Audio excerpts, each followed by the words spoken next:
بسم اللہ الرحمن الرحیم۔ قل اعوذ برب الناس مالک الناس الہ الناس من شر الوسواس الخناس الذی یوسوس فی صدور الناس من الجنۃ والناس۔ قل اعوذ برب الناس مالک الناس الہ الناس، الہ نام کیوں؟ قل اعوذ برب الناس مالک الناس الہ الناس من شر الوسواس الخناس الذی یوسوس فی صدور الناس من الجنۃ والناس۔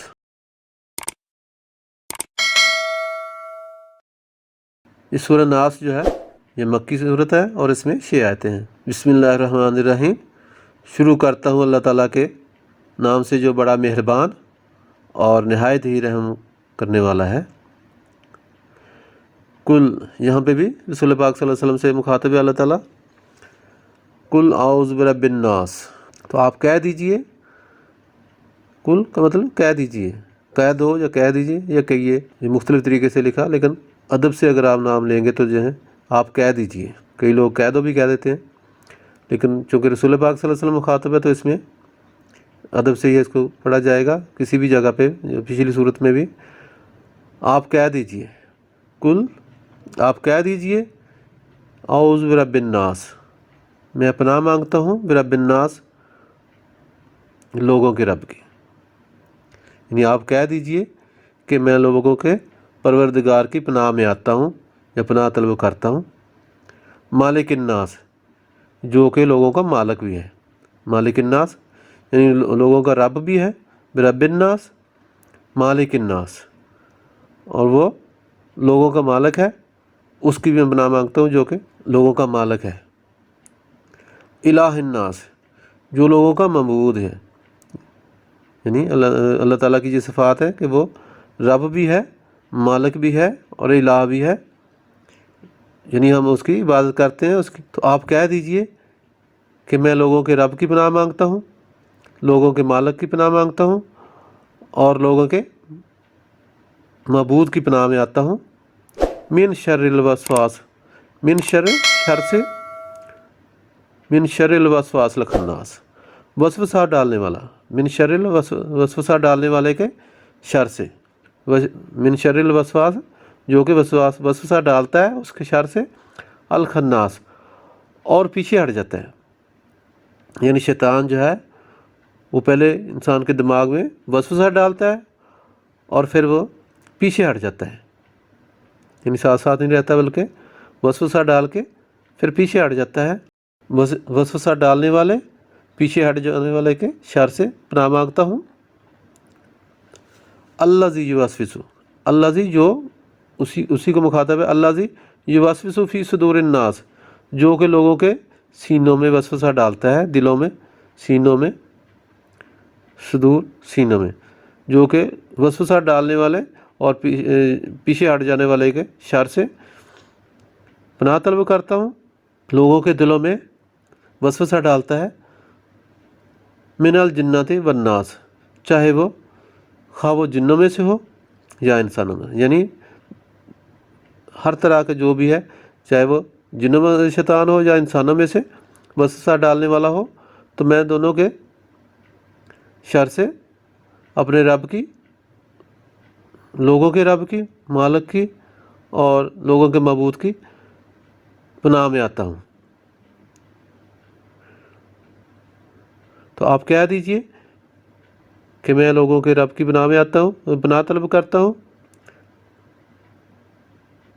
لوگوں کے مالک کی پناہ طلب کرتا ہوں اور لوگوں کے معبود کی پناہ میں آتا ہوں۔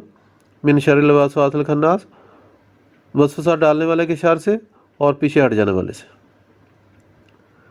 جو کہ لوگوں کے دلوں میں، سینوں میں وسوسہ ڈالتا ہے، چاہے وہ جنوں میں سے ہو یا انسانوں میں سے، من الجنت، چاہے جنوں میں سے ہو، والناس اور یا لوگوں میں سے ہو، یعنی انسان بھی ہو سکتا ہے اور جن بھی ہو سکتے ہیں۔ وسوسہ جو ہے مخفی آواز کو کہتے ہیں، یعنی شیطان جو ہے خفیہ طور پر انسان کے دل میں بری باتیں ڈالتا ہے اور اسی کو وسوسہ کہتے ہیں۔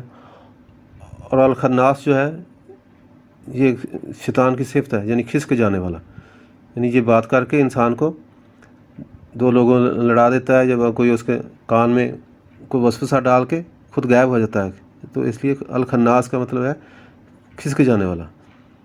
جب اللہ تعالیٰ نے اس کا ذکر کیا ہے کہ اللہ کا ذکر جب ہی ہو، پہلے انسان کو یہ وسوسے ڈالتا ہے، لیکن جو ہی اللہ کا ذکر کیا جائے تو یہ کھسک جاتا ہے، اور اللہ کی یاد سے غفلت برتی جائے تو دل پر دوبارہ چھا جاتا ہے. یعنی یہ بار بار آ جاتا ہے.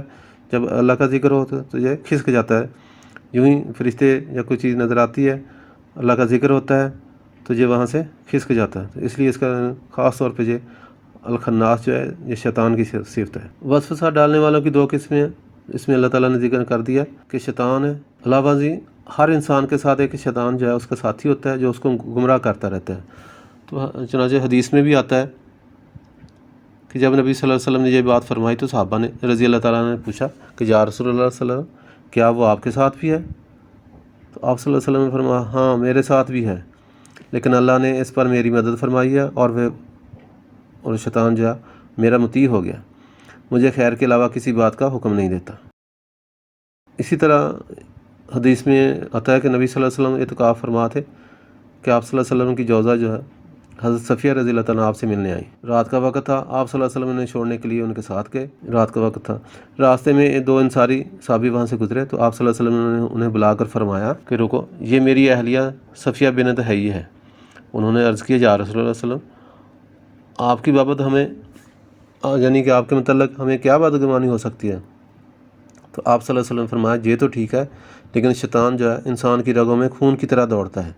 مجھے خطرہ محسوس ہوا کہ کہیں وہ تمہارے دل میں کچھ شبہ نہ ڈال دے. تو اس میں اللہ تعالیٰ نے فرمایا کہ شیطان جو ہے جنوں میں سے بھی ہوتے ہیں اور انسانوں میں سے بھی ہوتے ہیں. سورہ فلق اور سورہ ناس دونوں کے مشترکہ فضیلت رسول پاک صلی اللہ علیہ وسلم نے کئی احادیث میں بیان کی ہے. یعنی ایک حدیث میں نبی صلی اللہ علیہ وسلم نے فرمایا کہ آج کی رات مجھ پر کچھ ایسی آیات نازل ہوئی ہیں جن کی مثل میں نے کبھی نہیں دیکھی. تو اس کے بعد آپ صلی اللہ علیہ وسلم نے یہ دونوں صورتیں پڑھیں. اسی طرح آپ صلی اللہ علیہ وسلم نے فرمایا اے ابو حابس کیا میں تمہیں سب سے بہتر تویز نہ بتاؤں جس کے ذریعے سے پناہ طلب کرنے والے پناہ مانگتے ہیں؟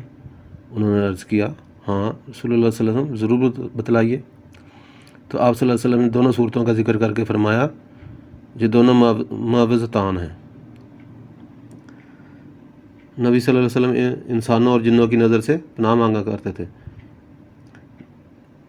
جب یہ دونوں صورتیں نازل ہوئیں تو آپ صلی اللہ علیہ وسلم نے ان کے پڑھنے کو معمول بنا لیا اور باقی دوسری چیزیں چھوڑ دیں.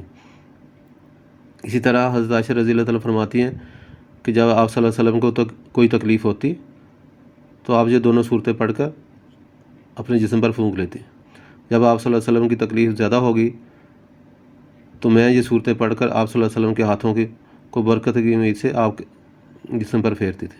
ایک اور جگہ پر یہ ذکر کیا گیا کہ جب نبی صلی اللہ علیہ وسلم پر جادو کیا گیا تو جبرائیل علیہ السلام یہی دو صورتیں لے کر حاضر ہوئے اور فرمایا کہ ایک یہودی نے آپ صلی اللہ علیہ وسلم پر جادو کیا ہے اور یہ جادو فلاں کنویں میں ہے. تو آپ صلی اللہ علیہ وسلم نے حضرت علی رضی اللہ تعالیٰ عنہ کو بھیج کر وہ تعویذ منگوا لیا جو بھی جادو کیا ہوا تھا. یہ ایک کنگھی کے دندانوں اور بالوں کے ساتھ اندر گرے بنی ہوئی تھیں. تو وہاں پہ ایک موم کا پتلا تھا، اس میں سوئیاں چبھوئی ہوئی تھیں.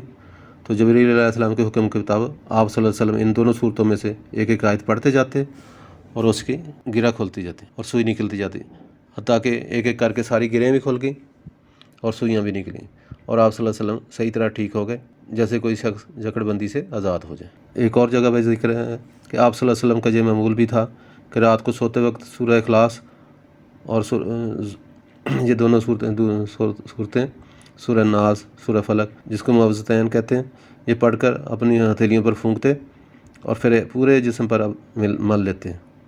پہلے سر پر، چہرے پر اور جسم کے اگلے حصے پر پھیرتے. اس کے بعد جہاں تک آپ صلی اللہ علیہ وسلم کے ہاتھ پہنچتے 3 مرتبہ آپ صلی اللہ علیہ وسلم ایسا پھیرتے پورے جسم پہ پھیرتے تھے. امید ہے آپ کو ہماری آج کی ویڈیو پسند آئی ہوگی، تو اس کو لائک کریں، دوستوں کے ساتھ شیئر کریں اور ہمارے چینل کو سبسکرائب کریں. اور اچھی بات شیئر کرنا صدقہ جاریہ ہے. اور مزید اچھی اچھی ویڈیو دیکھنے کے لیے گھنٹی کا بٹن دبانا نہ بھولیں. شکریہ. بسم اللہ الرحمن الرحیم. قل اعوذ برب الناس مالک الناس الہ الناس من شر الوسواس الخناس الذی یوسوس فی صدور الناس من الجنۃ والناس. قل اعوذ برب الناس مالک الناس الہ الناس. الہ نام کیوں؟ قل اعوذ برب الناس مالک الناس الہ الناس من شر الوسواس الخناس الذی یوسوس فی صدور الناس من الجنۃ والناس.